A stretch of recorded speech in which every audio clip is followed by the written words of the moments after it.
Hannah, I cooked your family together today. As your husband, please don't mess up the cooking. I'm expecting great hospitality. Roy, thanks, but I just had twins and came back from the hospital. It would have been nice if you considered that. What? Talking back to me, it doesn't matter that you just had babies. Having kids is what a wife should do. Don't use giving birth as an excuse. Just cook quietly. 1 week after leaving the hospital with the twins, Roy invited 15 family members to his parents' house to celebrate. I should be happy, but it seems he wants to take advantage of me after giving birth. I was really tired of my husband's behavior. I wanted to throw my phone at him, but I didn't want to ruin everything. So I calmly said, I'll start preparing everything now, but I'll need your parents' help. Getting help from my parents?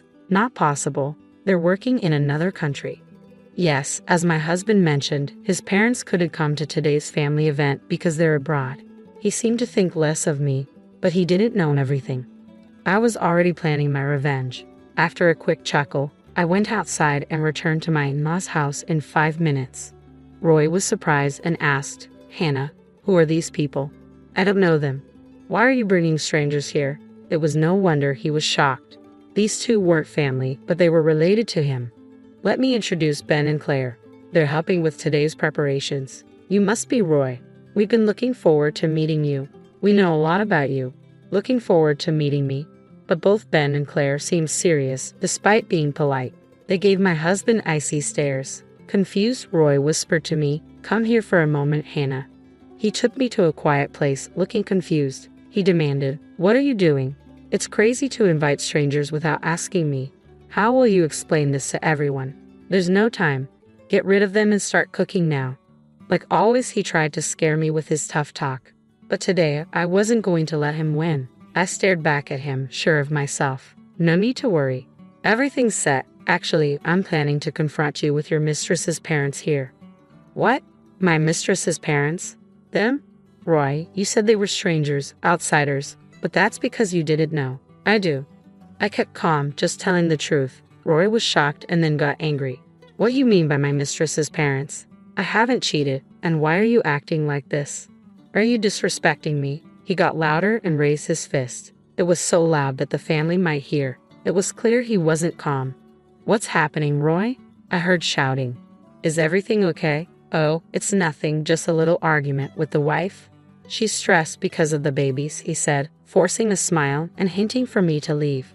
What a weak man. I followed his orders for so long, but not anymore. I went back to the living room where everyone was. After a big breath, I started my comeback. Here we go. Roy, you'll regret this. Everyone, thanks for coming today. I have something to say. I'm divorcing Roy. The happy mood disappeared in a flash. What? People were confused in my in-laws' house. But I kept smiling.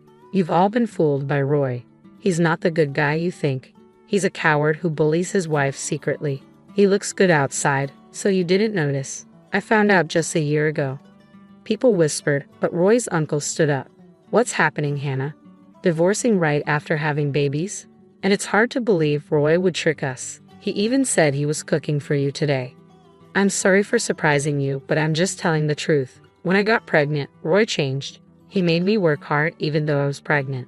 Even today, he wanted me to cook. He's always lying. I looked at Roy. He looked blank.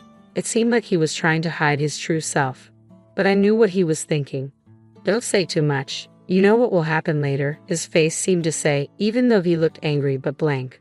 But I kept talking.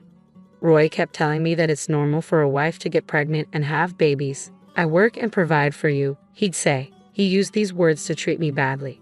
He never showed this side of him before we got married. His parents and our relatives looked surprised, but they knew I wasn't joking. So confusion spread. Then Roy stepped forward. He took a deep breath and forced a smile. It seems there's a misunderstanding. I'm not perfect. Maybe I've been too harsh to my wife. But I've taken care of her a lot. Unfortunately, she only remembers the bad things, and what she's saying isn't true. Maybe she's not thinking clearly after having the babies. I wish I could have supported her better as a husband. As Roy gave a sad smile, the relatives felt sorry for him. He's so good at looking good, I thought, but not anymore.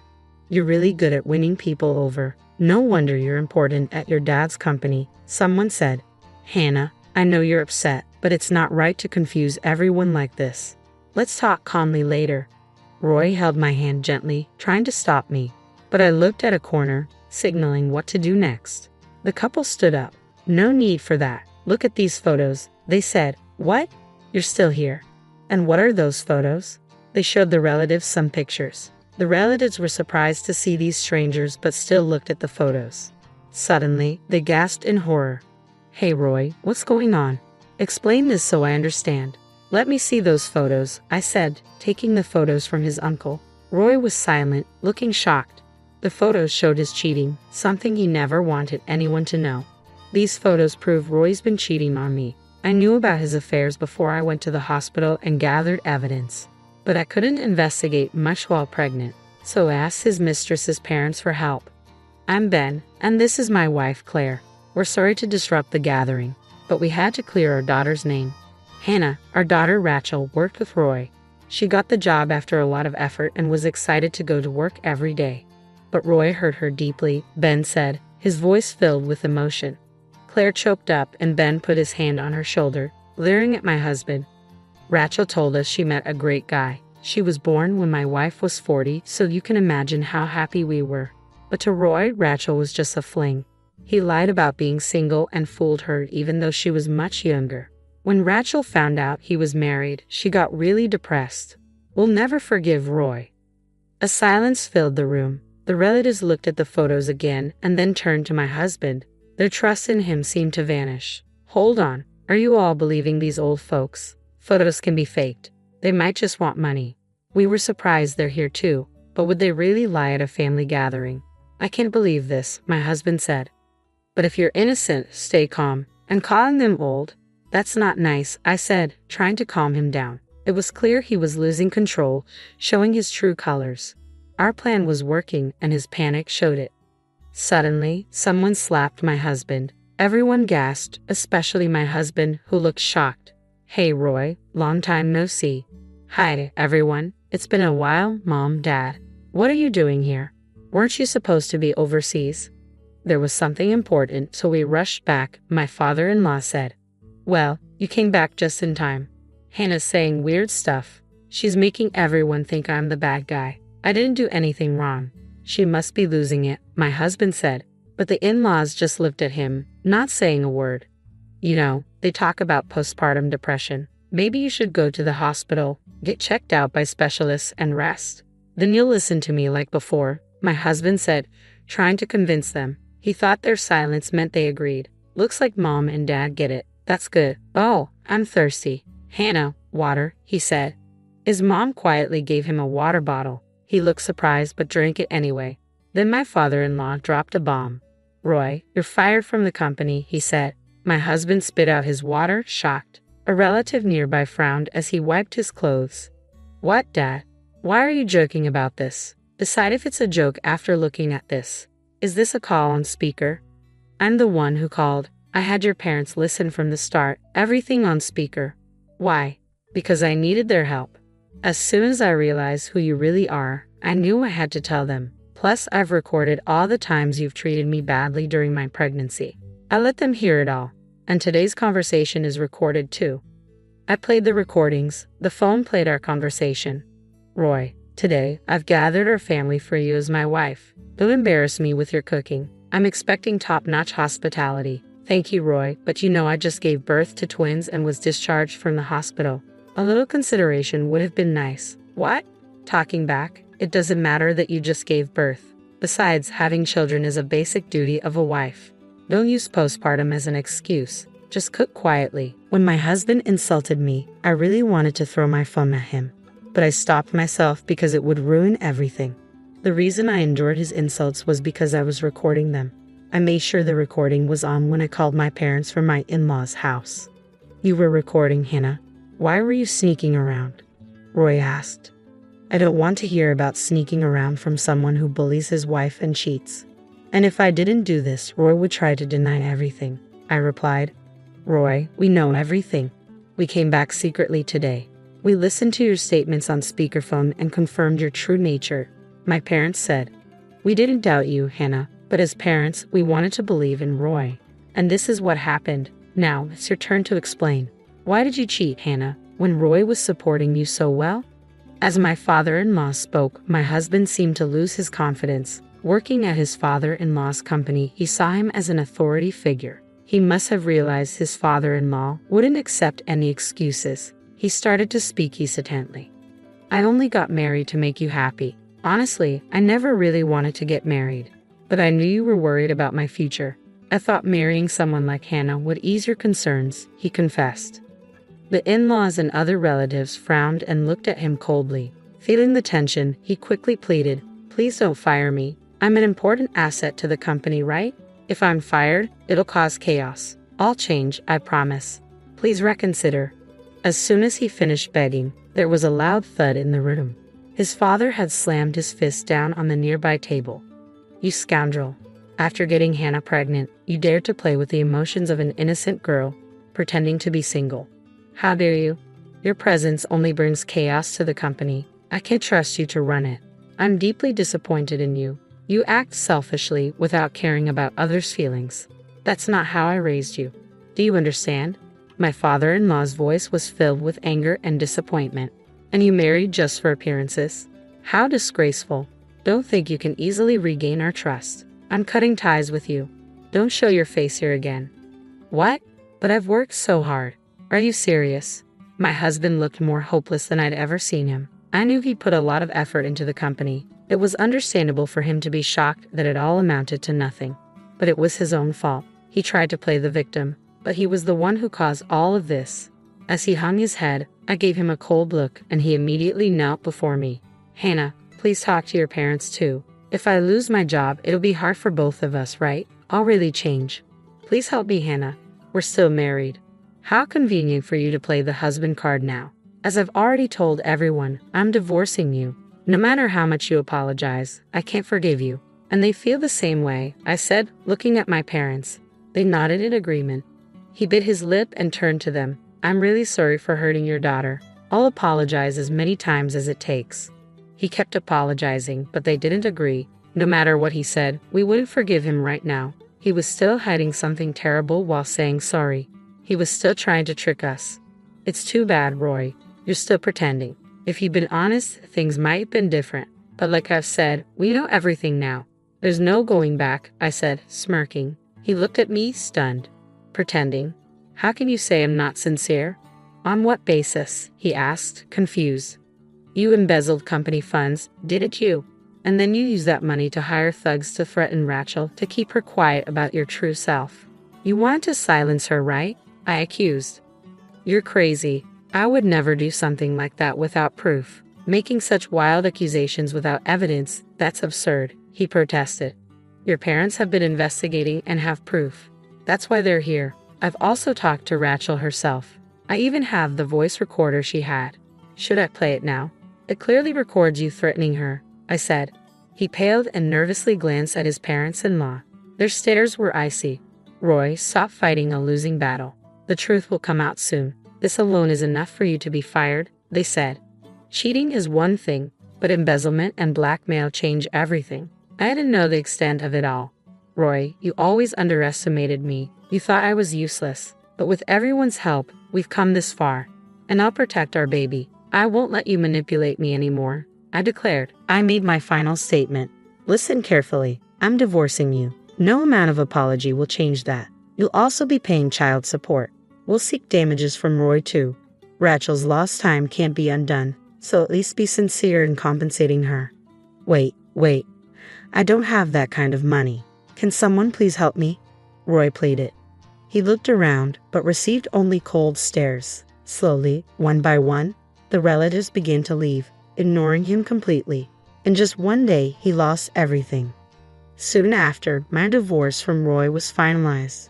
I managed to secure almost the amount I hoped for in child support, which was a relief. They filed a lawsuit against Roy as promised, and the company conducted its investigation into the embezzlement. Roy found himself drowning in debt, seeking help from me, his parents-in-law, and other relatives. But no one offered assistance. With the news of his embezzlement spreading, no company would hire him. Eventually, he resorted to borrowing from payday lenders, struggling day by day to pay off his debts. My in-laws apologized to me once more, assuring me of their protection from Roy's harm. They promised to keep an eye on him and always support me. I'm incredibly grateful to them. Right now, the thought of marriage doesn't appeal to me, but if I ever reconsider, I'd want a partnership like theirs. That's how I feel. A few years later, the twins have grown up and started kindergarten, which has made a big difference in our lives. They even help with household chores now and support me in every way they can. I've completely cut ties with my ex-husband, but I still keep in touch with his parents. They introduced me to a company owned by a friend of theirs, the president of which is a single mother who raised her son alone. She's created a workplace that's supportive of single mothers. They've been understanding of my situation, offering flexible work arrangements.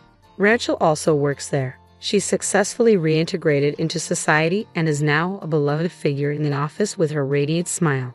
It's no surprise her parents stood by her. Seeing their dedication to their daughter, I have a lot to learn from them as a parent. Rachel is eager to repay her parents, and I'm also working hard every day to repay my in-laws' kindness. Though there are still challenges ahead, seeing my children's smiles instantly comforts me. I cherish every moment spent with them and am grateful to have them in my life amidst all the difficulties. Sometimes I think back to something my ex-husband used to say, that having children is just a wife's duty. But as I watch my children grow, I realize how extraordinary it all is. Pregnancy and childbirth are sacred and bring immense joy. While this experience has left deep scars, it has also taught me something valuable. For the sake of my children and myself, I want to keep moving forward and live life to the fullest. Karen's dad is really wealthy. When he dies, Karen will get a lot of money. I think she might get around $100 million. Isn't that amazing? I'm so excited. When Karen gets her money, I hope she'll take me on a vacation. That would be so nice. Maybe I'll even ask her to buy me a car. James, what about you? I've always dreamed of getting a really fancy gaming computer. I wonder if Karen would buy me one. As they chatted excitedly, they didn't notice the look on my face. On the other side of the door, I held onto my purse tightly. My name is Karen. I met my husband James at a social club for people who work. We became friends quickly because we both liked the same things. We were happy together every day. One day, I got a surprising call from my mom. She said, "Karen, your dad has collapsed." What? My dad was always cheerful, cracking dad jokes, and he seemed healthy. He ran his own company smoothly. It was hard to believe he collapsed. Worried about him, I left home right away and took the next train to the hospital my mom mentioned. My dad was incredibly kind. Even with his busy schedule, he always made time to play with my brother and me. He was a wonderful father who loved carrying us on his shoulders. I remember how emotional he got when I read a letter to my parents at my wedding to James. It's a memory I'll never forget. So hearing that such a loving man collapsed was hard to believe. When I got to the hospital where my mom was waiting, she turned to me. "Mom, how's Dad? Is he okay? Karen, please stay calm and listen." My mom looked at my dad lying on the bed with his eyes closed as she explained. Dad had collapsed suddenly at work and was rushed to the hospital. Despite many tests, they couldn't find anything wrong, and they didn't know why he got sick. More tests might find out what's wrong, but they could also make Dad feel worse, my mom said. I've decided to stop the tests. It looks like your dad will have paralysis on one side of his body, so he's going to need a lot of care. Yeah, that's right. Even though she seemed worried, my mom stayed calm. My mom has decided to take care of Dad. I could feel my mom's strength, but I was also really sad that my dad wouldn't be the same. Just then, my brother burst into the room. "How's Dad?" he asked, out of breath. Mom explained Dad's condition to him, just like she did to me. "Mom, you can't take care of him alone. I'm nearby. I'll help." "Thank you, but focus on your own life. You have your own family to take care of." My brother agreed, saying, "I understand." My brother got married before me and now has a 4-year-old daughter. I'm the one with more free time since I don't have kids yet, but it takes me an hour by train to get home. Even though I'm far away and it'll take time, I won't leave everything to you and Mom.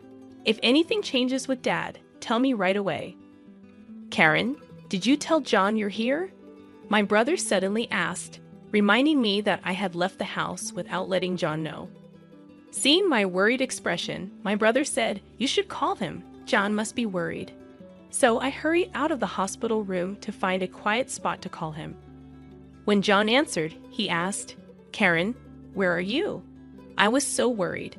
Hearing John's voice calmed me, but I couldn't hold back my tears as I explained that my dad had collapsed and needed care. John was shocked. "Your lively dad." But he spoke gently to comfort me. I felt grateful to have married him. When I told him I was coming home, he said softly, "I'll make dinner. Just be careful on your way home." It seemed Dad would stay in the hospital tonight. My mom and brother were also heading home, so I decided to go home too. When I got home, John had prepared my favorite meal. It must have been tough. "Have something you love to cheer up," he said, pulling out a chair for me. His kindness brought tears to my eyes. John usually stays calm, but he's incredibly caring when I'm feeling down, which always touches me. After thanking him for his comfort, I went to bed early that day. The next morning, feeling a bit better, I told John that I wanted to help take care of my dad sometimes, and he agreed happily. Also, it turned out that John had informed his parents about my dad's condition, and they offered to help with chores while I was away. I was surprised and grateful to receive such support from John's family to assist with my dad's care. When I called to thank them, John's mom chuckled and said, "Your dad is like family to us. You don't need to worry about a thing." When John's parents arrived at our house with smiles on their faces, asking how they could help with chores, I was surprised. They, like John, are usually calm and composed.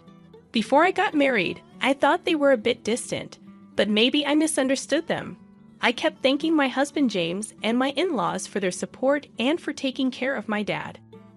My dad used to talk a lot, but after the paralysis on his left side, he couldn't speak well. Luckily, he could still write since he was right-handed. He communicated with us by writing on a whiteboard. Even though he was mostly in bed, he lifted our spirits by drawing funny pictures and writing dad jokes. My brother also came to help, but it was mostly my sister-in-law who assisted. With her experience as a caregiver, she patiently taught my mom and me how to help Dad. We were worried that my sister-in-law might not want to take care of Dad since he's not her blood relative, but she didn't mind at all. She happily said, "Your dad has made me laugh so much. Now it's my turn to make him smile." Seeing her enthusiasm made me realize that my brother had married an amazing person. My brother may have a great spouse, but I'm not falling behind when it comes to having an amazing one myself. My whole in-law family supports me in taking care of my dad. Every time I go to help him, they ask how he's doing, and I'm really thankful for their care. But then I realized it might all be a misunderstanding, just by chance. One day, I left the house to go see my dad, but when I got to the station, I realized I forgot my wallet. Feeling annoyed with myself, I went back home. Usually, when I went to help my dad, my in-laws would pitch in with chores, so I thought they'd find it funny that I forgot my wallet. I went inside, got my wallet from my room, and went back to the front door. That's when I overheard a conversation between James and my in-laws in the living room. "So, Karen's dad isn't going to pass away anytime soon, huh? I'm getting tired of waiting." I couldn't believe what I was hearing. I stopped in my tracks, wondering if I misheard. Quietly, I tiptoed closer to the living room door and pressed my ear against it, listening carefully. "Anyway, how much do you think Karen will inherit when her dad passes away? It doesn't make sense for us to be nice to her unless we get a big share. Her dad is really rich. She's probably going to get more than 100 million, right?" Wow, that's amazing. I can't wait.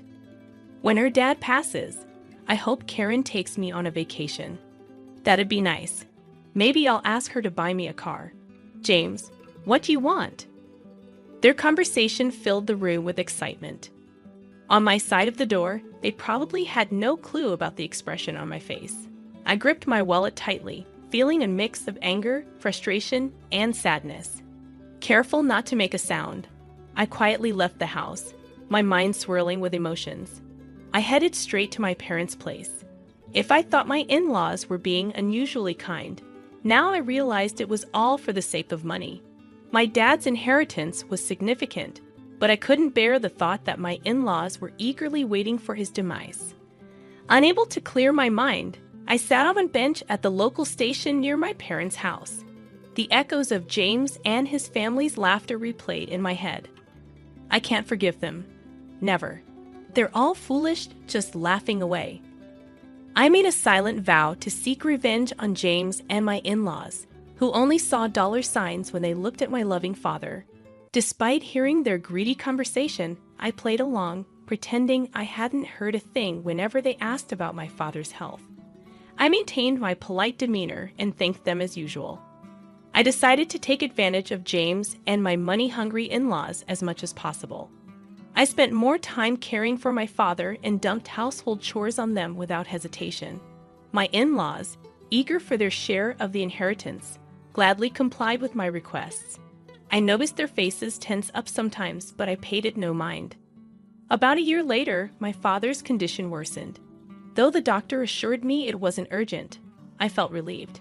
However, I informed James and my in-laws that my father's condition might take a turn for the worse soon. It seemed like the news they had been waiting for, evident from their barely concealed grins. With a calm demeanor, I handed them divorce papers and said, "Thank you for all you've done. Please, let's get a divorce." James and my in-laws were stunned, but I continued with the lines I had prepared. "So James, mother-in-law, and father-in-law, you were all after my father's inheritance, weren't you?" I heard everything. Mother-in-law wanted a vacation, father-in-law wanted a new car, and James, you wanted a gaming computer, didn't you? I can't stay with people who seem to be waiting for my father to die. The looks on your faces just now were truly ugly. It's like I could see your greedy thoughts of getting money when my father passes away. As I spoke, my expressionless face seemed to frighten them. My in-laws were frozen, and James, holding the divorce papers, was in shock, opening and closing his mouth. I had no reason to stay in that house anymore. "You can send the divorce papers by mail, but if you don't, I'll get a lawyer. Please do it within a week," I told James before getting up. I grabbed the luggage I had prepared earlier and left our home. During the train ride back to my parents' house, I felt the gentle sway of the seat. When I arrived, my parents were there waiting for me. Since I had already told my mom about what happened, she hugged me tightly and said, "You did the right thing." It was the first time I cried in my mom's arms like that since I became an adult. The next day, James and my in-laws came to my parents' house. I decided to stay hidden and see what would happen. When my mom opened the door, James and my in-laws were kneeling outside. "We're here to apologize to Karen. There seems to have been a misunderstanding. Please, let us apologize properly," they pleaded. "Misunderstanding? My daughter overheard your conversation. It seems you've been eyeing my husband's inheritance. I don't want to have anything to do with people like that." My mom sharply dismissed them. James persisted, pleading to see me again. "I can't let you see her because she doesn't want to. What she wants isn't your apologies, but for you to fill out the divorce papers. Have you done it? Hand them over quickly," my mom insisted. "Please just give me one more chance," James begged, but then the sound of a cane tapping caught everyone's attention from deep within the house. We all turned to see my father, leaning on his cane with the help of my sister-in-law. James looked shocked to see my father in person for the first time. With a whiteboard in his hand, my father had a message for James. It read, "I won't let my daughter stay with someone who can't make her happy. Divorce her immediately as she wishes." The message, written strongly, seemed to hit James and my in-laws harder than anyone else's words. They finally realized there was no point in arguing further. Slowly, James and my in-laws stood up. "I filled out the divorce papers. Here they are," James said, handing the papers to my mother. He promised to let me know once he filed them with the city hall. And then my mother sent him and my in-laws away. Emerging from my hiding spot, I said, "Thank you, Mom and Dad." My mother smiled gently while my father chuckled and wrote a message on the whiteboard. A father's duty is to protect his daughter until the end. Seeing those words, I couldn't help but cry. Despite his paralysis, my father remained the same kind and caring person. I had initially thought he had changed, but he proved me wrong. He was still the dependable father who always put me first. "Dad, I hope you live a long time," I told him tearfully, and he responded with a grin. Since then, James has returned to his parents' house and seems to be living quietly. As for me, I've adjusted to taking care of my father while managing work. It's a busy life.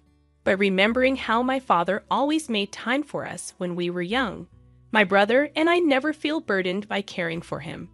Despite being half bedridden and losing weight, my father's laughter and love for dad jokes remain unchanged. My sister-in-law also finds joy in caring for him, and we're able to lead a peaceful life together. My name is Mary. I turned 35 this year on a warm summer day when birds were chirping happily. One day, I was asked to go to the president's office. The president is actually my mom. I'd accidentally called her mom instead of boss because I was surprised. She seemed annoyed by the heat and didn't even look at me when she spoke. She said she's giving the company to my sister and firing me. It was hard to believe what I heard because the sun was so bright. I probably looked really shocked. My mom, looking frustrated, finally looked at me and repeated that I'm fired because she doesn't want me around since I'm not as attractive as my sister. She said I had to leave by the end of the month. Then she went back to her work as if our conversation was over. I felt confused and hurt as I sat there, listening to the birds outside. My mom even scolded me for still being there and told me to go back to work. I walked away from the office feeling like a robot, saying excuse me as I left and closing the door behind me. Our company is pretty small, just a 2-story building, and we're in the demolition business with about 10 people working here. It's a family business, with my mom as the president, my aunt and her husband as the top managers, and my mom's cousins as other important managers, but my mom always had the most control. After I finished high school, I got a job at an accounting firm. But when I turned 25, my mom said we needed an accountant at our family business. She basically guilted me into joining, saying I shouldn't abandon my family. And when I started, I didn't just do accounting work. My mom gave me all sorts of jobs, from paperwork to sales, whenever we were short-staffed. Basically, I did a bit of everything at the company. Even though the work was tough, I tried my best not to be a burden to anyone. I worked long hours and somehow managed to keep up with everything for the past 10 years. On the other hand, my sister Lucy, who was supposed to take over the company, is 3 years younger than me at 32, and she only started working here 2 years ago.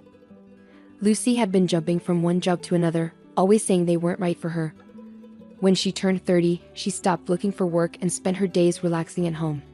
Then, my mom decided Lucy should work at our family business and made her an executive director. Even though I've been working at the company for 10 years, I'm still just a regular employee.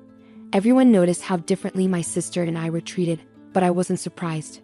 My mom has always liked Lucy more, even when we were kids. She gave Lucy all the nice clothes and toys she wanted and always said how cute she was. But I got hand-me-downs and wasn't paid much attention to.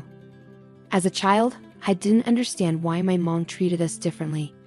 I worked hard in school and helped out at home, hoping to get her attention. But even when I got top grades, she barely noticed. At one point, I even thought about getting plastic surgery because I believed that if I looked prettier, my mom would pay more attention to me. But my aunt, who is my mom's sister, saw me feeling this way and explained why my mom ignored me so much. When I was in high school, I was told that my dad had died. But the truth was, when Lucy was born, my dad left my mom for another woman from his job. This woman was older than my mom and supposedly not as pretty, but she had a similar vibe to me. My aunt told me that my mom was too proud to admit that my dad left her for someone who wasn't as attractive as she was. She seemed kind of satisfied telling me this, like she enjoyed seeing my mom in a tough spot. My aunt wasn't particularly stunning herself. She took more after our side of the family, but she was good at her job and often used her charm to get ahead. My mom took over the family business when she was 32, after my dad left. She used her looks to attract and keep lots of clients, which really helped the business grow. Plus, there was a lot of demand for demolition work at that time because many buildings needed tearing down. So my aunt's family and my cousins couldn't really stand up to my mom. Lately, the cost of getting rid of industrial waste and moving it around has gone up, and it's been hard to balance how much it costs to demolish buildings with what we actually make. Our company isn't the only one struggling, the whole industry is having a tough time. It's been a challenge just to pay our employees every month. And now, my younger sister has joined the company as an executive director, adding to the mix.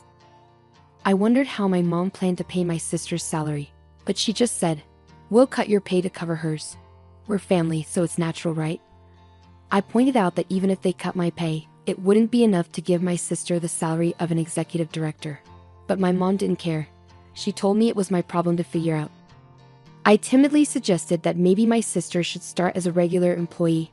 My mom gave me a harsh look and scolded me, saying, "Who do you think you're talking to? This isn't your business to interfere with." At that time, we all lived together. My sister didn't contribute anything to the household, while I paid $1,500 each month to help out. I've been helping around the house since I was young to support my busy mom, but my sister never did anything, acting like it was normal.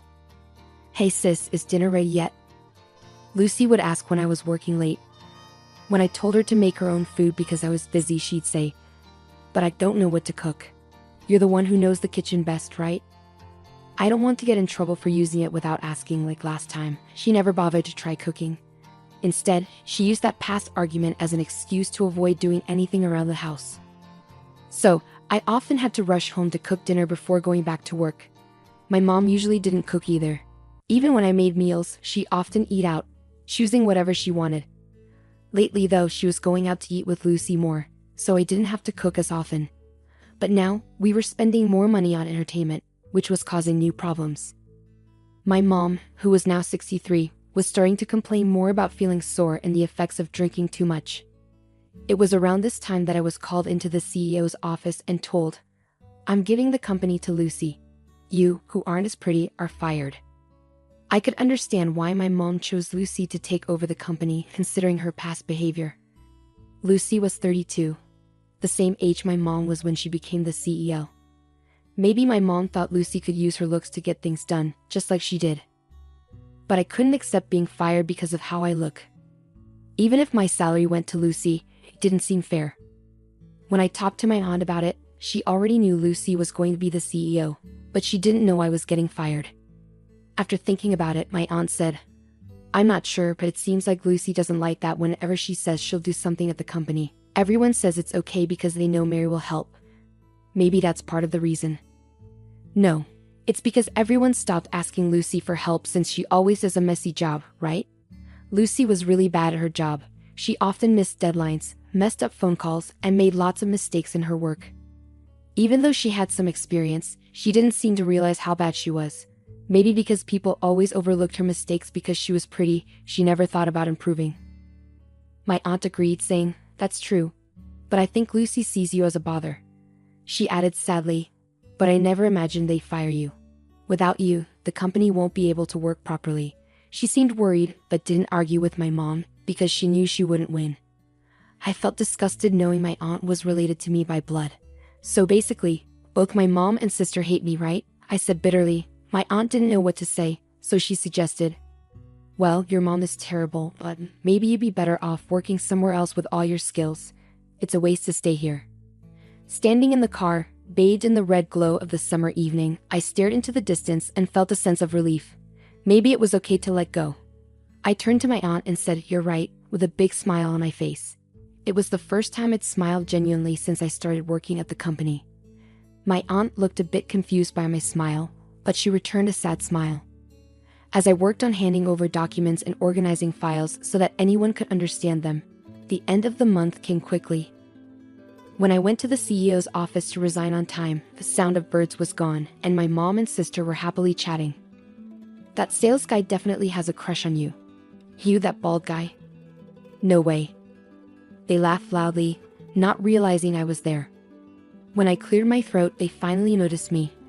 My sister looked at me curiously and said, "What's up?" "We don't need dinner tonight. I'm quitting today." "Thanks for everything," I told them. "Oh, was it today?" "I forgot." My sister laughed again. I felt relieved knowing I wouldn't have to see them anymore. I'm moving out too, so take care, my mom replied mechanically with no emotion.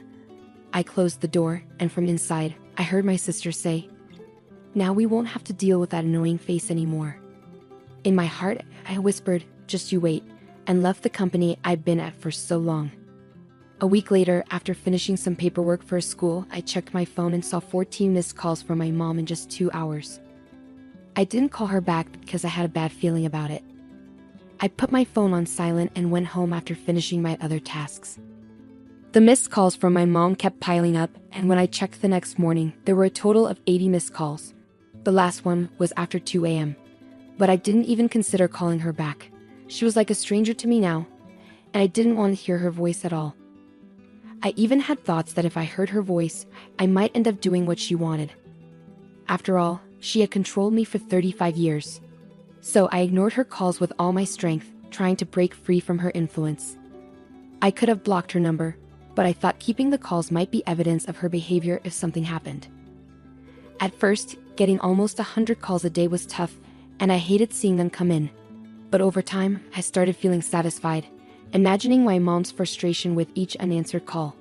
It made me realize just how badly she had treated me. The year went by like this, and eventually the calls from my mom stopped. I had no idea what was going on with her. During this time, I worked part-time while studying online to become a tax professional, and I passed all the exams. I recently got a job at a top tax consulting firm. My experience in the very tasks I did at my mom's company helped me see the bigger picture, which was a big advantage in my new job. I was grateful for all the hard work I'd done at my old company over the past 10 years, especially now. The people at my new job are great, and we all work together well. It's a big change from my old job. When I was left to figure things out on my own, pushed around by my mom and sister, I spent countless nights researching and working alone. One day, while I was leading a fulfilling life, I had to visit a client near my mom's company. As I passed by, I noticed the windows were dirty and the plants I used to care for were withered. On my way back, I bumped into my mom coming out of her company. When she saw me, she shouted, "Ah," and rushed towards me. Expecting her to scold me, I instinctively covered my face with my bag. But to my surprise, she spoke to me in a sweet tone, asking where I'd been and if I changed my phone. It seemed like she hadn't even considered that I might not want to talk to her because I disliked her. Given everything she'd done to me, I couldn't help but wonder about her thought process. Ignoring my confusion, she continued, "Oh, but it's a good thing I saw you. Look at the state of this company. It's awful, isn't it? You can start working here again from tomorrow. I'm not mad, you know. So I forgive you for leaving a year ago. Please come back to work tomorrow." It took me a moment to process what my mom had just said.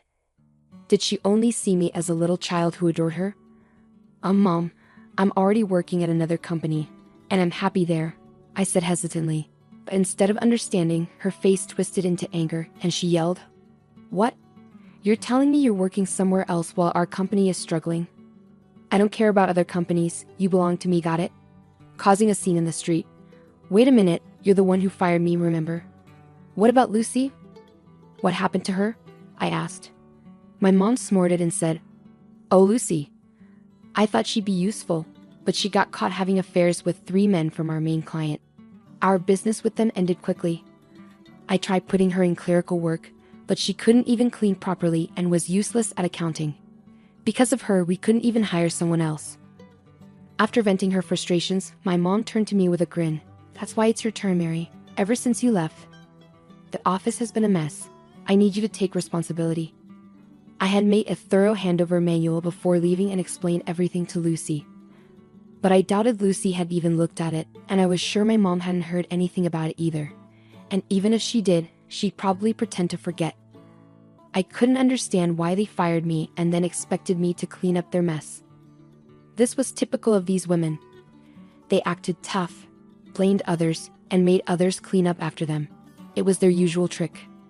I bit my lip, thinking of the kind people I worked with now, and I swore to myself that I wouldn't succumb to this pressure anymore. "You're the one who fired me, right?" I said to my mom, my tone changing. "And you fired me because I'm not pretty, isn't that right?" A crowd had gathered around us, intrigued by our argument. My mom seemed startled by my sudden assertiveness. "Did I say that? Are you sure you didn't misunderstand?" she stammered, aware of the onlookers. No, I heard it loud and clear. You're giving the company to my beautiful sister and firing me, the ugly one, I declared boldly. I don't get it. I've been working hard at the company for 10 years, but you suddenly decide to give the company to my sister, who hardly does any work, after just 2 years. Your judgment is questionable, I stated firmly. The crowd started to murmur in response. Can that really happen? That's not fair. Are they even related? Is she her own mother? Some even started filming us, but I was too angry to care. As my mom began to sweat and pale under the accusing stares, she panicked. Mary, you're misunderstanding. Let's go inside, she urged. Misunderstanding? What's there to misunderstand? If you didn't say it, just say it clearly, I retorted. When my mom stayed silent, the people around us started saying, she's silent, so it must be true. That's unbelievable. Then something snapped in my mom. She started yelling, shut up. It's all your fault for being ugly and miserable. Ugly people should know their place and obey what beautiful people say. That's all you're good for. People around us were shocked by my mom's outrageous behavior and quickly started uploading their videos. The headlines read, Ugly woman obeys beautiful woman. The video went viral, reaching my mom's clients, who promptly cut ties with her. It turned out that in the year after I left the company, they were involved in shady activities like fraud and tampering with accounting books. When the video spread, everyone was eager to distance themselves. As a result, the company went bankrupt. My mom and sister, now without income, came to my apartment, but I didn't let them in. In the end, they moved to a rundown apartment without a bath, living in fear of creditors. My sister, always trying to take it easy by flirting with male coworkers, had trouble keeping part-time jobs because her coworkers didn't like her. Meanwhile, everyone knew about the viral video, so my mom was also shunned by her coworkers. It seems she's now silently working by herself. Meanwhile, I found a boyfriend at my new workplace. He's not conventionally handsome, but he appreciates my hard work and sincerity. We're planning to get married soon. I'm genuinely happy knowing that my efforts have paid off. You need to heal your hand quickly, or it will get worse. I didn't understand why my husband George took me on a fishing trip in a rowboat and let me drift away while he filmed me laughing on his phone. I thought maybe he wanted to make up after an argument. But as I drifted alone, scared and cold, I realized his true intentions. Thankfully, a man rescued me, saving my life. My name is Carol, and I'm 38 years old. I live with my husband George, who is 3 years older. We used to work together at the same company, but in different departments. We didn't interact much until George started visiting my department for no reason. Eventually, he asked me out to dinner, surprising me. We grew closer and got married 2 years ago, much to the surprise of everyone, especially my parents. They were overjoyed at our wedding. After living with my parents, George and I decided to get our own place, not too far from my parents' house. I'm home. Welcome back. Dinner is ready. Is that curry I smell? Yes, it is. Let's dig in quickly. Awesome, your curry is the best. I usually take care of the housework because I finish work on time and don't have to do overtime. Even when I lived with my parents, I enjoyed cooking and cleaning, so it's no trouble for me. But on weekends or when George gets off work early, he takes over. Our life as newlyweds was going really well without any problems. But about a year and a half into our marriage, things started to go downhill. One day, while we were eating, George sighed and said, "You're lucky, Carol, not having to work overtime." George is a manager and has been really busy lately, working extra hours. Worried about him, I said, "Well, my job is more routine, but you have so much responsibility because you're trusted, George. That's impressive." But my words seemed to upset him. "What do you mean by that? Don't praise me if you don't understand. We've had arguments before, but this was the first time I saw George so tired. Not knowing what else to say, I just said sorry, and George stormed off to his room without finishing dinner. I knew George was tired, so I didn't argue back, but I was surprised by his reaction. I heard his department was starting a new project, so I hoped things would get better once he wasn't so busy. But instead, our relationship got worse over the next few days. A week later, I had to stay late at work unexpectedly. I need to prepare some urgent documents by tomorrow, which might keep me at the office until after George gets back. Feeling a bit uneasy, I decided to text George just in case. I had to do overtime at work today. George, if you're not working late, could you handle dinner? Or should we eat separately tonight? Sorry for any inconvenience. It had been a while since I reached out to George like this. Remembering our last argument, I added sorry to the end of the message. But all I got was a red receipt with no reply. When I got home, George was eating what looked like a meal from a convenience store, and he didn't respond when I said, "I'm home," showing he was in a bad mood. "Sorry about dinner, work kept me longer than expected." Trying to ease the tension, George interrupted me. "Do you think it's okay to work late when I come home this tired? Are you still upset about what I said earlier? Trying to start a fight with good intentions?" I was surprised by how quickly things escalated. I asked again, "So you think I'm pretending to work late just to bother you, or I'm not finishing my work because I'm lazy?" His words stung. I really had to stay late at work. This has happened before, you know. What's gotten into you? I couldn't bear George's accusatory tone any longer. I snapped back. I work hard every day too. I shouldn't have to defend myself against these accusations. But George ignored my words. I'm already stressed from work. I couldn't bear to have this tension at home, especially when I was exhausted myself. My true feelings slipped out, albeit quietly, but George noticed and didn't let it slide. "Then just quit your job," he suggested, leaving me speechless. "It's ridiculous for you, Carol, who can't even manage housework properly, to be working. After all, I'm the one paying for this apartment. You don't really need the money, do you?" His logic seemed completely off base. Feeling my frustration rise, I unintentionally raised my voice. "How can you say that? I do take care of the house, and except for the days I work late, I handle everything at home. But lately on weekends, the cleaning hasn't been up to par compared to when we first got married. Seeing dust in the corners of the floor frustrates me. I didn't know what else to do." I felt like I was about to burst into tears. "You'd have more time to focus on housework if you quit your job, and it would be easier for you too. I'll even talk to management for you," I replied. "I don't think we should be discussing this right now." I decided to pause the conversation to give it some thought. I enjoy my job and don't want to quit, but perhaps if I supported George as a full-time homemaker, we could go back to being the happy couple we used to be. It wouldn't be wise to make such a big decision hastily. Unable to bear the tension at home, I went outside. Realizing I hadn't bought dinner, I decided to bike to the supermarket near the subway station. Riding my bike in the cold night air, I couldn't stop thinking about our conversation. What went wrong? Suddenly, I heard a loud horn honking from behind me and bright headlights approached quickly. Instinctively, I stopped. The next thing I knew, I was lying under bright lights and a white ceiling. Opening my eyes, I saw my parents' faces in front of me, exclaiming, "She's awake." Next to them sat George, his expression unreadable. I couldn't move my arm, and my fingers felt numb. Both of my arms were wrapped in circular casts. "This means you ran a red light on your bike," the doctor explained. I remembered now. I was on my way to the supermarket when the accident happened, but I couldn't recall if the light was red or green when I crossed. The driver was shocked too, but called an ambulance for me. The gravity of what I had done hit me, and I suddenly felt even worse. But why are Mom and Dad here? George was contacted first, and then he informed them. George gave a forced smile to my parents. Understandably, after what had happened, it was awkward for me too. "I'm really glad George was there for you," my parents thanked George, who responded with a polite, "No problem," but his forced smile didn't seem sincere. I ended up spending the night in the hospital due to the lateness of the hour. However, after undergoing various tests the next morning that showed no issues, I was discharged the following day. The doctor instructed me to rest and avoid water-related chores and housework because the casts couldn't be removed. When I got home, which happened to be on my day off, I found George lounging on the sofa with a smug look. "You really messed up running that red light, but now you have no choice but to quit your job," he said without showing any concern.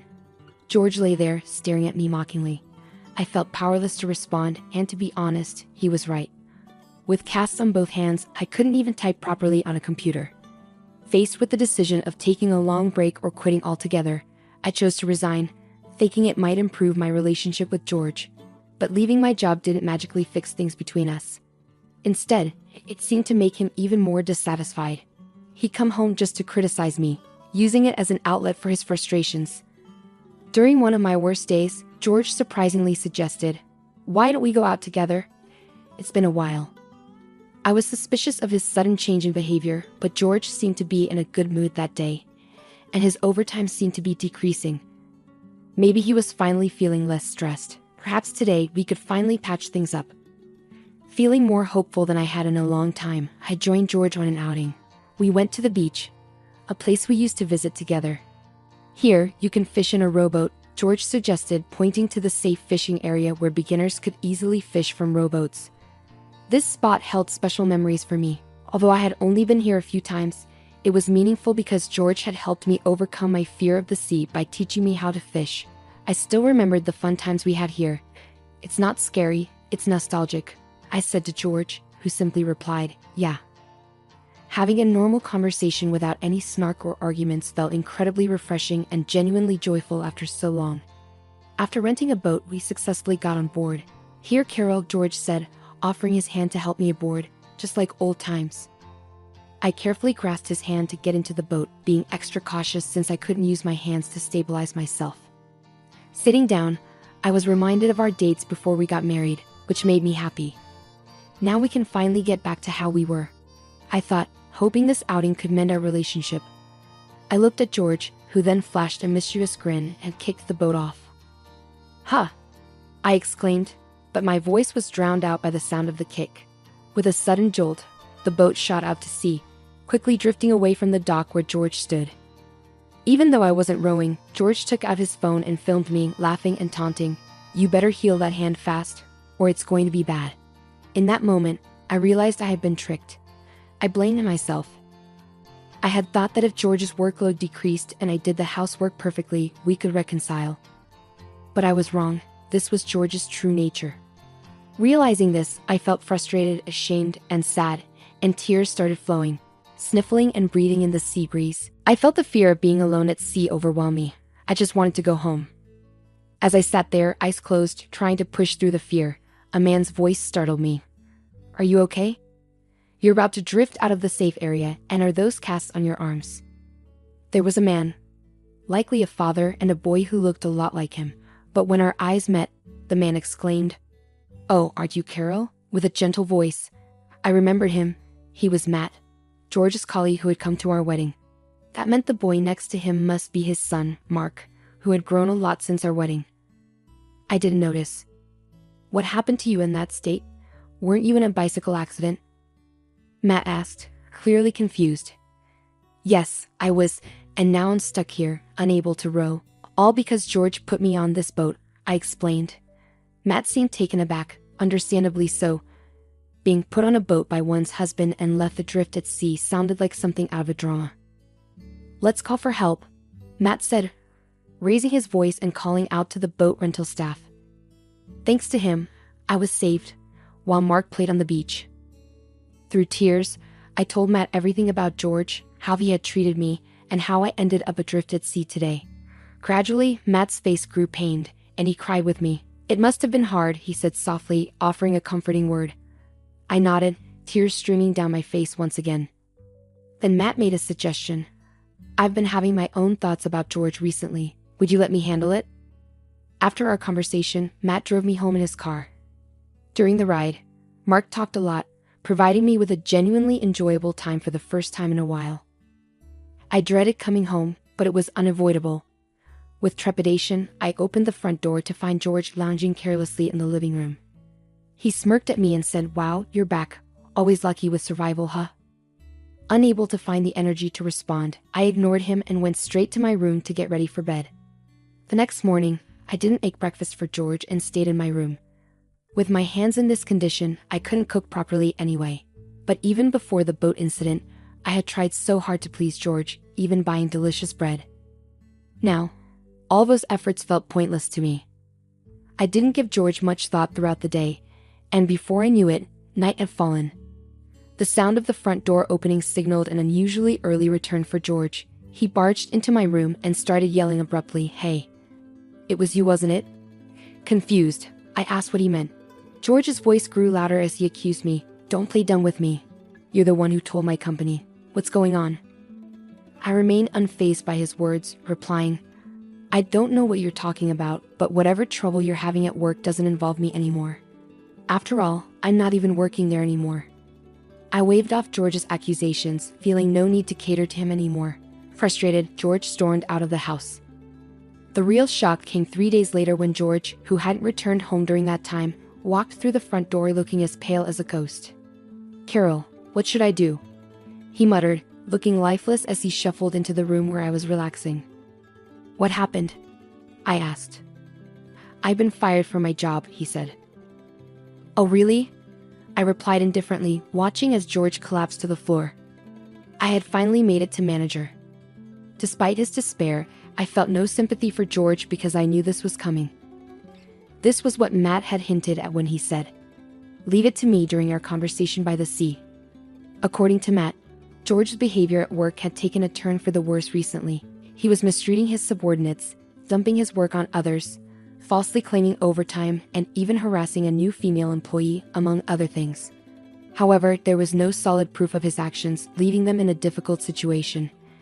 Despite being colleagues who were promoted to manager around the same time from different departments, Matt struggled to come to terms with George's behavior. But seeing how upset I was by George's actions, Matt felt compelled to take action. He suggested I check George's computer, suspecting it held evidence of his wrongdoing since George always took his laptop home. Matt couldn't investigate it himself.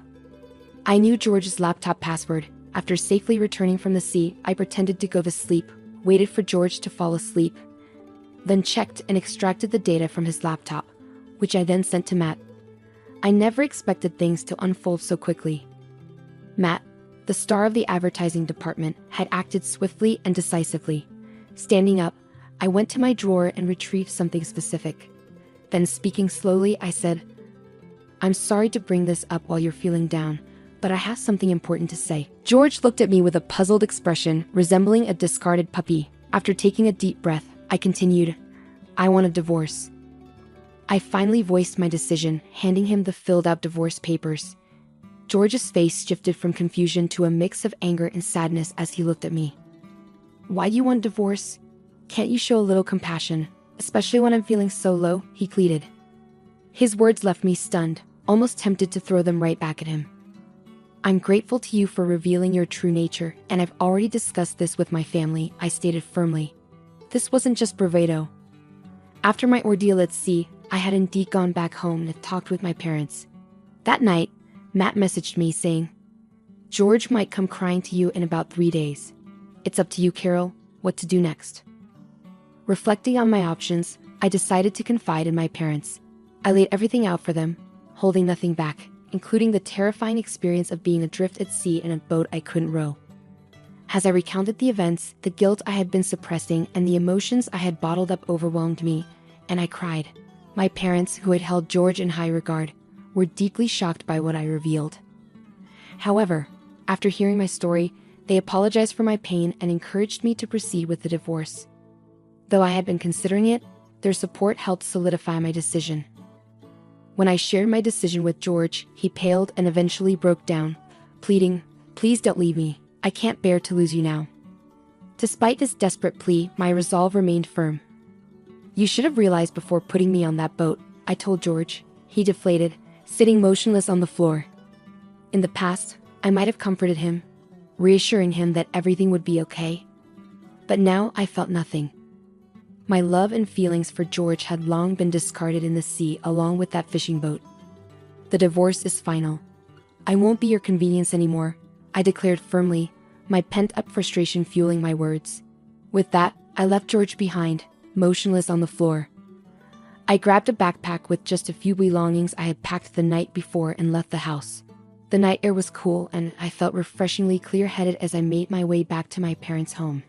Despite George's continued pleas to stay together, I proceeded with the divorce through a lawyer recommended by my father.